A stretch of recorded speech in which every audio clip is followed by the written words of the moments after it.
नाभि से कमल का फूल हुआ और कमल के फूल पे ब्रह्मा जी की उत्पत्ति हुई।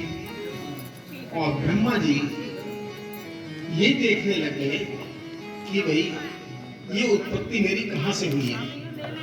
तो उन्होंने फूल के नीचे जाते जाते कई सौ साल गए, उन्हें पता नहीं लगा कि ये फूल का जो तना कहां से शुरू हुआ है। फिर वापिस आ गए, उन्होंने चारों तरफ घूम कर देखा तो उनके चार मुंह हो गए। तब उन्हें एक आवाज आई, तप तप।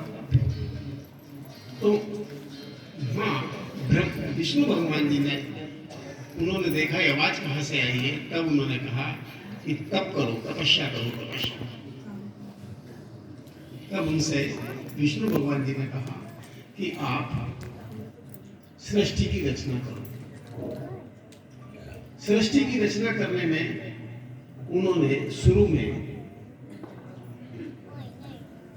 सनकादि ऋषि उत्पन्न हुए, जो मैंने जिनके बारे में कल आपको परसों बताया था। दूसरे हुए भव, जो पैदा होने के बाद उन्होंने रोना शुरू कर दिया तो उनका नाम पड़ा रुद्र। उनसे जो संतानें हुई वो सब भूत पिशाच हुए। तो फिर ब्रह्मा जी ने उनसे सृष्टि उत्पन्न करने के लिए मना कर दिया। फिर उन्होंने अपने मन से 10 ऋषि अपने मन से पैदा किए। उन ऋषियों के नाम हैं ऋषि मारीच, ऋषि अंगिरा, ऋषि अत्रि, ऋषि पुलस, ऋषि पुलह, ऋषि कीर्ति, देव ऋषि नारद और ऋषि वशिष्ठ, भृगु ऋषि और दक्ष प्रजापति। ये 10 उन्होंने अपने मन से इनको रचना की। और मैंने आपको 10 बताए हैं, 2-4 तो याद हो गए होंगे नहीं, फिर से बताता हूँ। ऋषि मारीच, ऋषि अंगिरा, ऋषि अत्रि, ऋषि पुलस, ऋषि पुलह, ऋषि कीर्तु, ऋषि वशिष्ठ, देव ऋषि नारद, भृगु ऋषि और दक्ष प्रजापति। ये 10 उनके मन से उन्होंने इनकी रचना की। अब ये ऋषि भी आगे, इनके भी कोई संतान करने के लिए कहा इनसे भी। तब इन्होंने देखा कि जिसको संतान बढ़ाने के लिए, सृष्टि की रचना करने के लिए कहते हैं, वही भगवान की पूजा तपस्या में लग जाता है, कोई इसमें रुचि नहीं लेता। तब इन्होंने आधे भाग से मनु और आधे भाग से शत्रुघ्न, एक नर और एक नारी की उत्पत्ति की, आधे भाग से दूसरे आधे भाग से। और तब से जो आज जो विधि है संतान उत्पत्ति की, उस विधि के सहारे मनु और शत्रुपाई से जो भोग वृद्धि है, उसके अनुसार मनु और शत्रुपा से 2 बेटे हुए। एक उत्तानपाद बड़े बेटे का नाम और छोटे का नाम था प्रियव्रत। इसी तरह 3 बेटियां हुई, आकृति, देवहूति और प्रसूति। इनके विवाह के बारे में थोड़ा 5-7 मिनट बाद बताऊंगा। ये सृष्टि की रचना अब आगे आता है। सनकादि ऋषियों द्वारा भगवान के पार्षदों का शाप।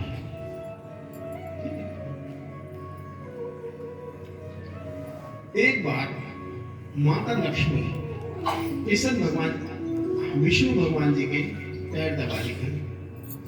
तो माता लक्ष्मी को यह महसूस हुआ कि आप मुझे, एक मेरी जिज्ञासा जानने की है कि आपके पैर इतने मुलायम हैं, आपका शरीर इतना मुलायम है कि आप बड़े बड़े राक्षसों से कैसे युद्ध कर लेते हो। तभी विष्णु भगवान जी बोले कि मैं जैसा वातावरण देखता हूं वैसा ही मैं अपने आप को बना लेता हूं।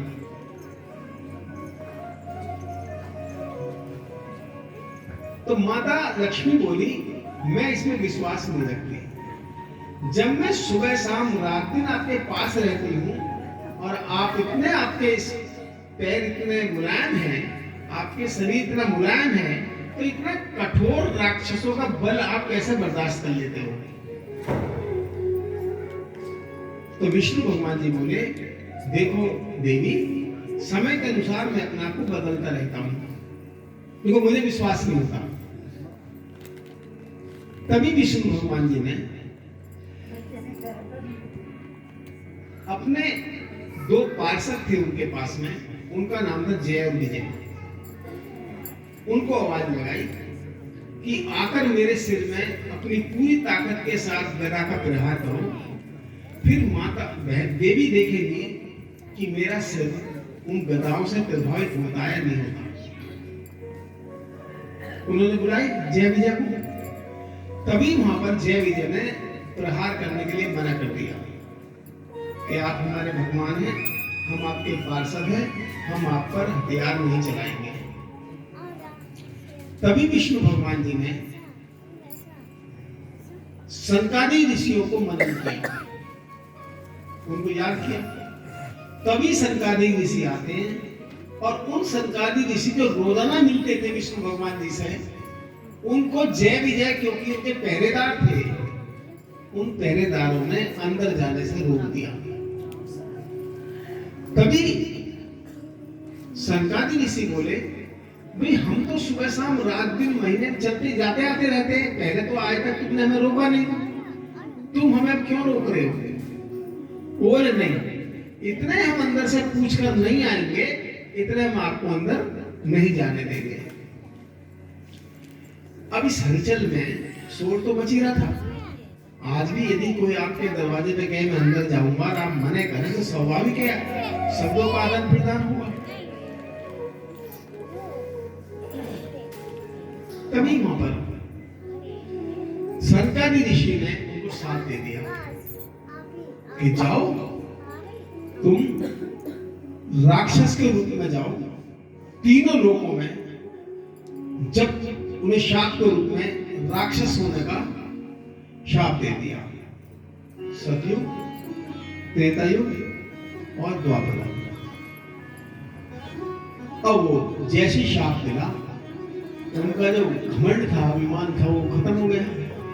वो सनकादि ऋषियों के पैरों में लेट गए कि हमें बचाओ, ये तो बहुत बड़ा शाप दे दिया आपने हमें। तभी वहां से अंदर से जब शोर मचता था, तो विष्णु भगवान जी भी आ गए अंदर से कि मैं क्या करूं मैं, तो भाई इन्होंने हमें शाप दे दिया। तो सनकादि ऋषि बोले कि आपने हमें बुलाया था, तभी हम आए हैं, और ये हमको आपके पास तक जाने नहीं दे रहे थे, तो फिर हमने शाप दे दिया। तो उन्होंने कहा जी हमारा शाप जो है खत्म कराओ। तो विष्णु भगवान जी बोले, सनकादि ऋषि बोले, अब तो ये ही तय करेंगे कि हमारा श्राप फलीभूत होगा या निष्फल होगा। तभी माता विष्णु भगवान जी ने कहा, एक तरफ तो ये है कि तुम राक्षस के रूप में जन्म लोगे तीनों लोकों में अलग अलग, और एक ये है कि मैं ही तुम्हारा तीनों का उद्धार करूंगा। या यूं है कि आप राक्षस नहीं मनुष्य की योनि में लोगे, लेकिन 7 बार तुम्हें पृथ्वी पर आना पड़ेगा। तो वो बोले, यदि आपके द्वारा ही हमारा उद्धार होना है, तो हम 3 युग में आना पसंद करेंगे। हम 7 बार जन्म लेना नहीं चाहेंगे मनुष्य के रूप में, तो उद्धार तो आप ही करेंगे हमारा। तो उस शाप के कारण, शापित होने की वजह से वे जो जय विजय थे, वो सतयुग में बन गए हिरण्याक्ष और हिरण्यकश्यप। त्रेता युग में बन गए रावण और कुंभकर्ण, और द्वापर युग में आए शिशुपाल और दंतवक्र। अब एक दिन कश्यप ऋषि के बारे में मैं थोड़ा बता दूं आपको। कश्यप ऋषि कौन है?